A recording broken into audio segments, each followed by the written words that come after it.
This week we're going to talk about security off-grid. I'm Brian and this is my wife Diana. After 21 years in the Army, I retired, moved to Alaska, bought an off-grid cabin on a remote island. Now we share our lives and adventures with you to inspire others to follow their dreams.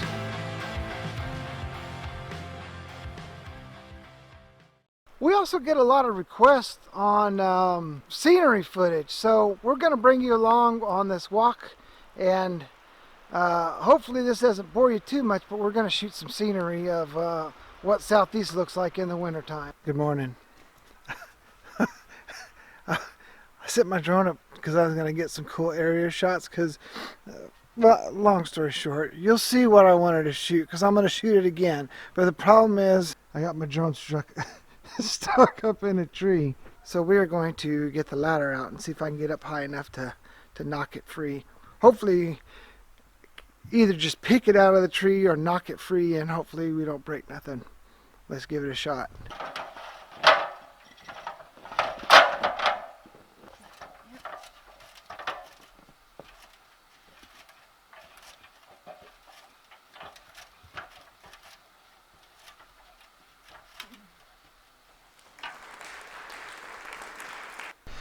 Look, I got my friend again. Hi, friend. Let's try this again.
Alright, so we are here checking on the boat. So in the last video we showed you what like a 14 or a 15 foot tide was. This is a 14 foot tide, but we get up to a 19 point something, like 19.8 tide, and that basically is right around there where that end of that log is. That is a 19 foot tide, and then tomorrow I think we have a 20 foot tide. And I nailed it. Look, I said right there on the tip of that log.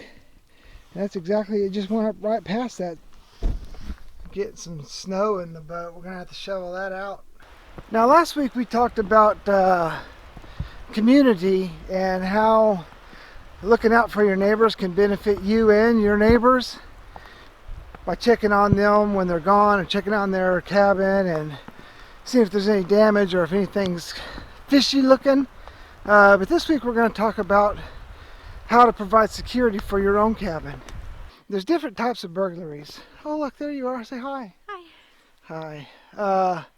One is where a guy or gal goes and kind of like scopes out what's going on in your area and then decides to break in and get your goods.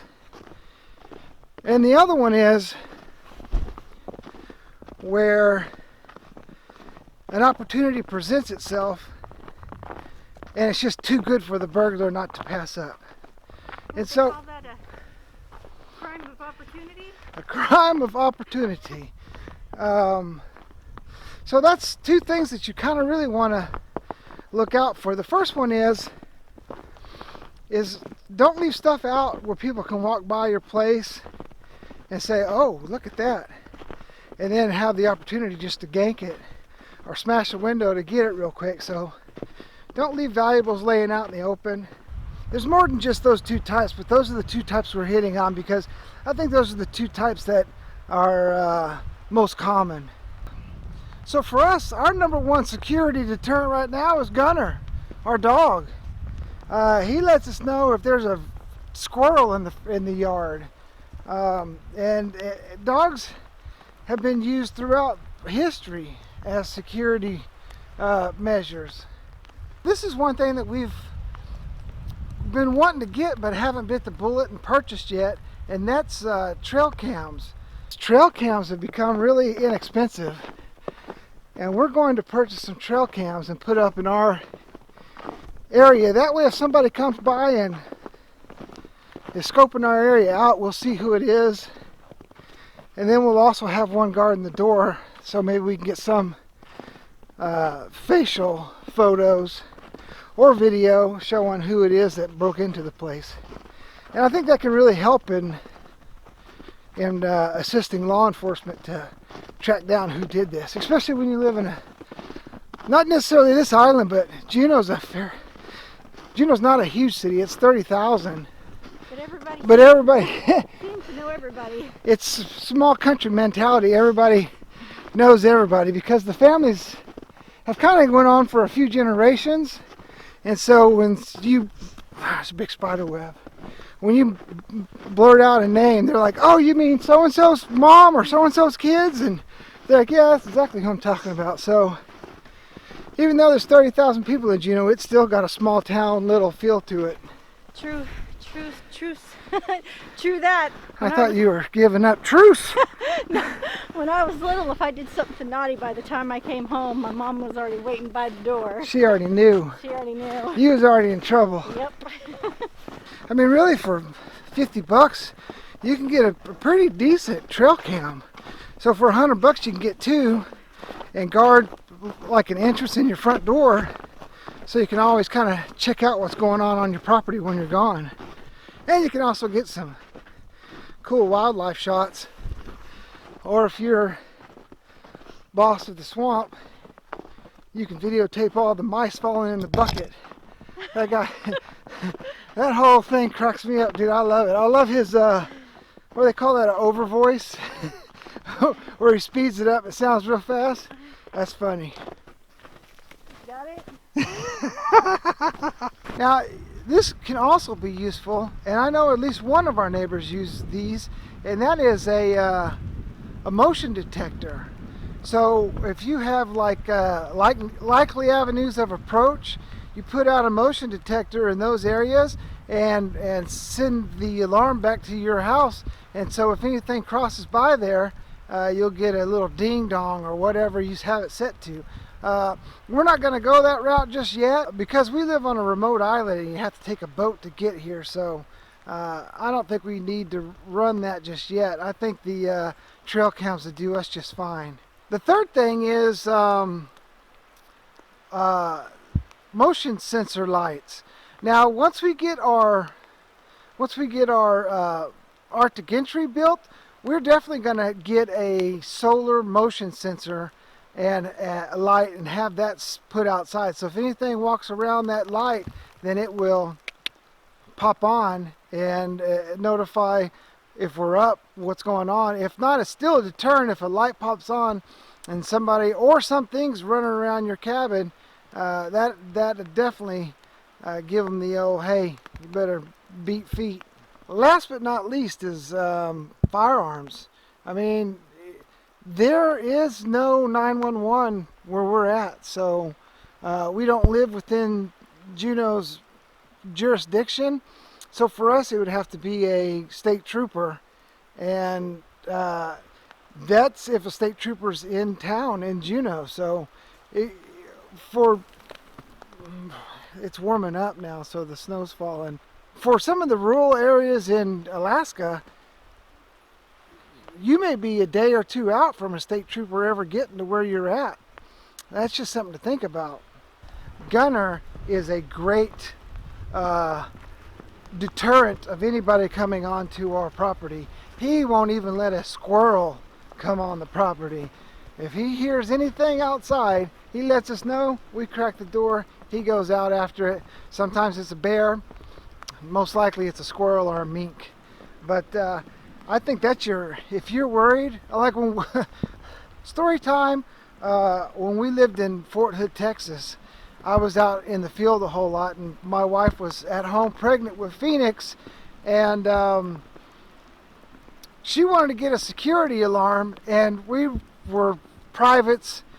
We really didn't have the money for a security alarm / system, and so that's where we got our first dog, Kennedy, which was a pit bull mix. And I guarantee you this, if anyone had ever broken into our house, they would have prayed that they would have gotten out with their life, because that dog was just vicious.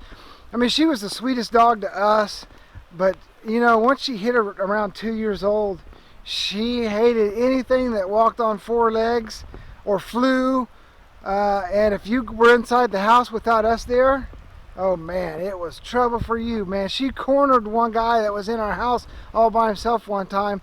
He was a friend of ours, but man, he was just like, that dog wouldn't let me move.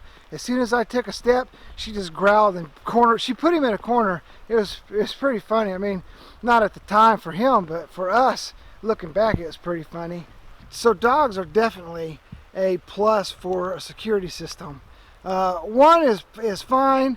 2 is probably better because they have a companion. I'm still trying to talk my wife in to getting another dog, because Luca died going on almost 2 years from that, ago, and I think it helped Gunner out with the little companion. Someone for him to play with. So anyways, let us know what you think about the video. I try to mix it up and have a little bit of scenery and a little bit of us doing what we're doing. But over the last couple weeks, I've gotten a lot of messages saying, I like what you're doing, but I want to see more of Alaska, more of the scenery. So hopefully this video included some of that. If you liked it, give it a big thumbs up. If you're new to the channel, hit the subscribe button. We'd love to have you around, and thank you for watching. We'll see you next week.